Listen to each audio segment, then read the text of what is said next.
Hi, and welcome to Storytime. I'm Kimberlyn Cahill with Life's Work Yoga, and this is Storytime, an opportunity to simply share stories that my hope have powerful messages of love and compassion and encouragement for all of us in living our best lives.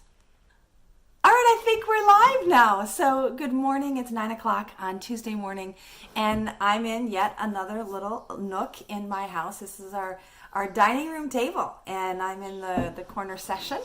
So I wanted to share a story that actually is still kind of unfolding for me, which is not my typical. I'd be much more comfortable sharing stories that I have lived and told and processed and kind of teased out the lessons. Well, this one is still really fresh, and it is a personal story, but it's a story that really kind of brought me to face my own kind of values and my own teachings and test whether or not I'm fully practicing what I preach. So welcome to Storytime. I'm really glad you're here.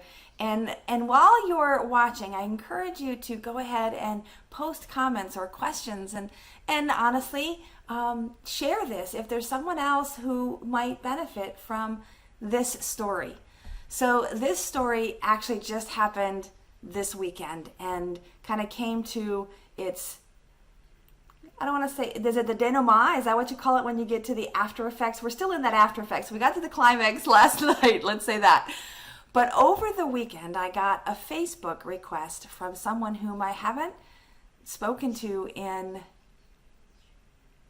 25 years. In which case, this is someone that I knew when I was in graduate school. It was a friend, and we hung out, and we had a lot of fun together.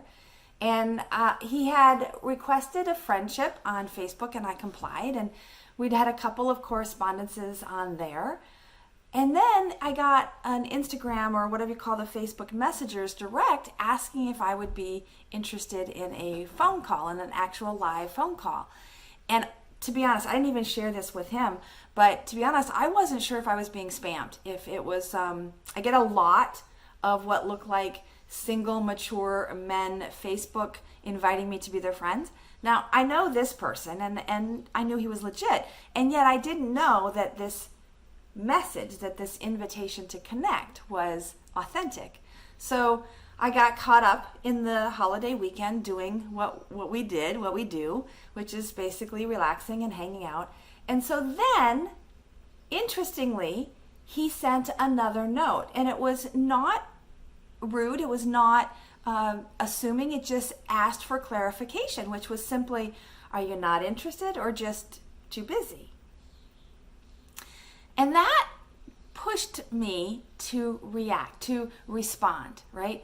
And I was a little embarrassed because there was probably a part of me that didn't know how to handle the response. I didn't want to be made a fool of, but I also didn't know how I felt about all of this.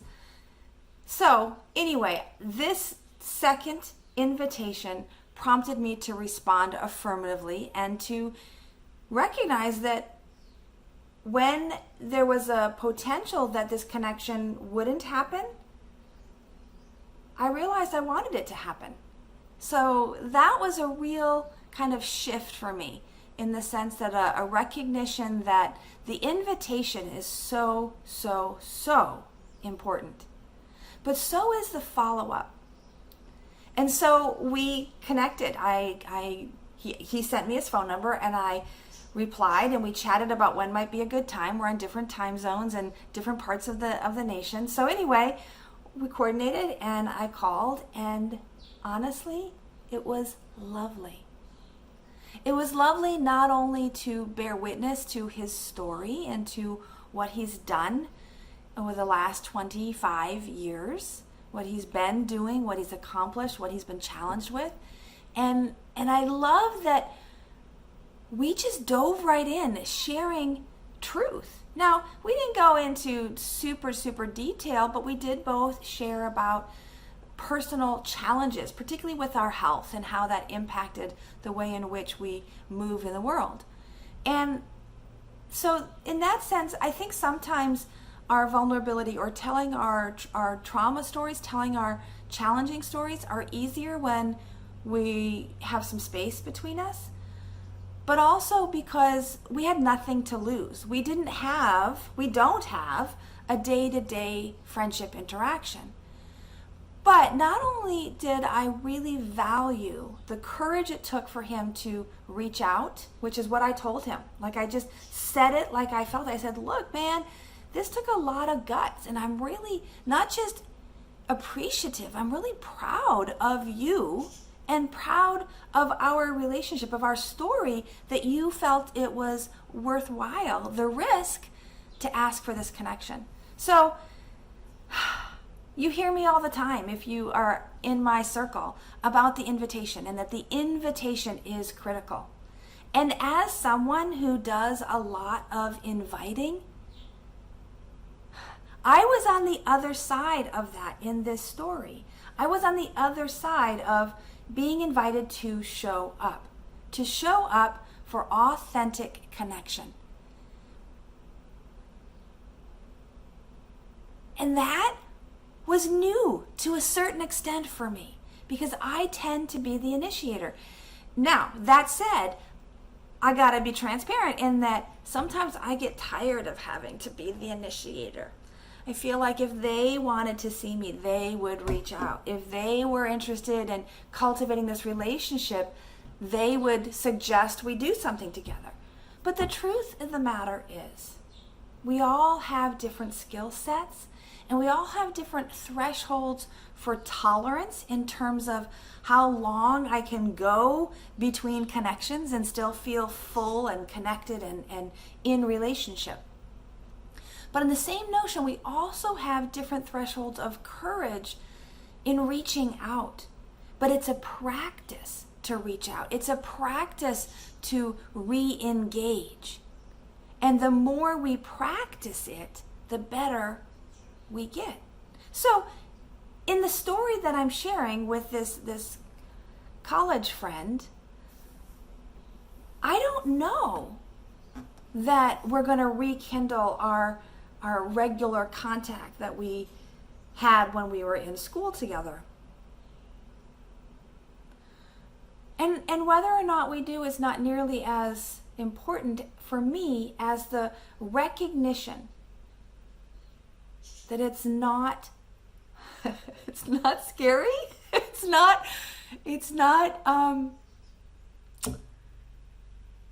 too much to just say hi, to just connect, and take a few moments to bear witness to one another. Yeah, I was nervous. Yeah, I was uncomfortable. Yeah, I didn't know what this conversation or what his intention even was. But I got clear on my intention, which was wanting to show up, wanting to be engaged in authentic connection. And specifically, I was testing myself a little bit in terms of, can I reconnect with someone from my old self, from my old story?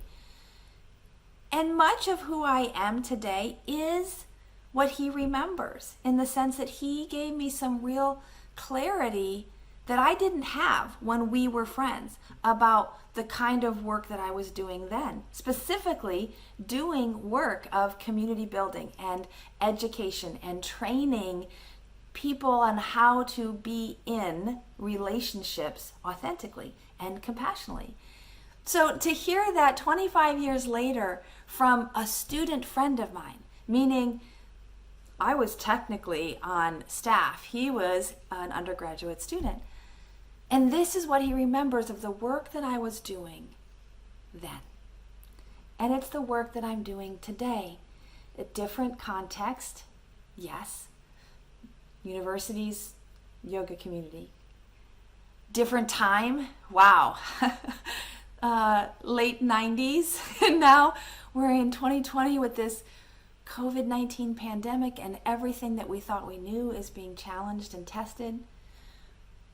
But what's consistent, my friends, is that connection is still key. that community is still critical to our wellness and to our living rich, inspired lives. That was my question for him. It's not a question that I think I've ever asked specifically, but being that it has been so long since we talked, since I'd seen him. In fact, the last time I saw him was after I had graduated my master's, and we were both guests at our mutual friend's wedding. So that's the last time I saw him, was outside of school, but within a year of when we graduated. So what I asked him was, are you happy? Are you loving your life? And although he was quick to name, or not even name, but to admit that there had been some hard points, and he's particularly in kind of a difficult time now, given the fallout of COVID-19, there was still an essence of vitality. And life has been joyful and happy and good. And I think that was genuine. I think that is still unfolding for all of us. But the more that we can, this is what I know, the more that we can cultivate gratitude. And for me, that's more accessible when I am in community, when I am in relationship, to see perspectives that are not my own, to hear stories that resonate but yet are not mine to live through.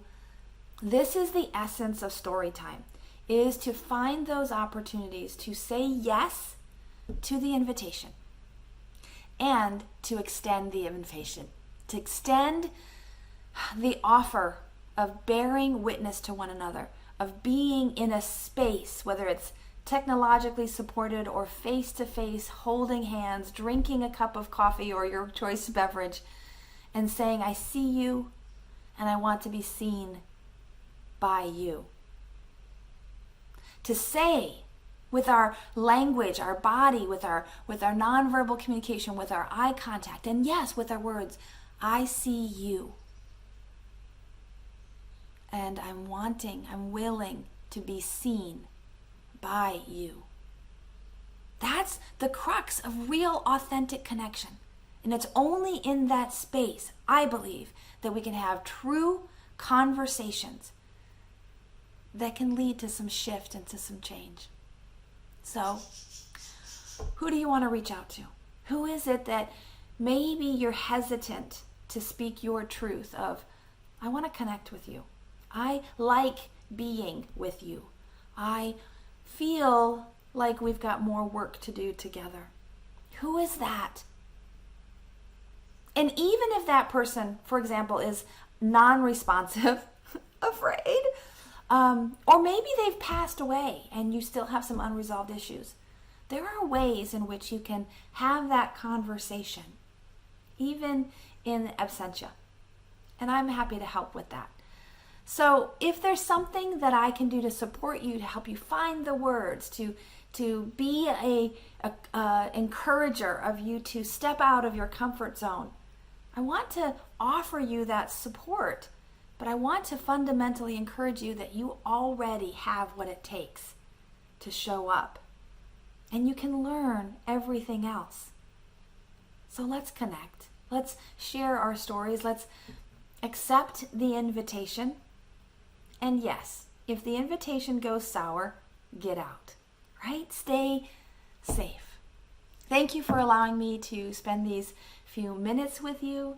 Story time is something that continues to unfold, and I am open to your ideas and your suggestions. In fact, I'd love to share your story. If you have a story that has touched your heart in ways that it continues to teach and guide you in living your best life, be a guest. Come and join me here in this virtual space. Maybe eventually we'll get back to face-to-face interviews and conversations. But we each have a story to tell. And when we tell our story, it enriches our own experience with that story, and it just might enrich the lives of others. That's what I believe, and that's why I come to you for story time. Have a great day. Make it a beautiful opportunity for invitations and yeses to accept those invitations for authentic connection, perhaps. Be well. May you breathe deeply, move freely, labor lovingly, and live vibrantly. May you accept the invitation to show up and live your best life. Namaste.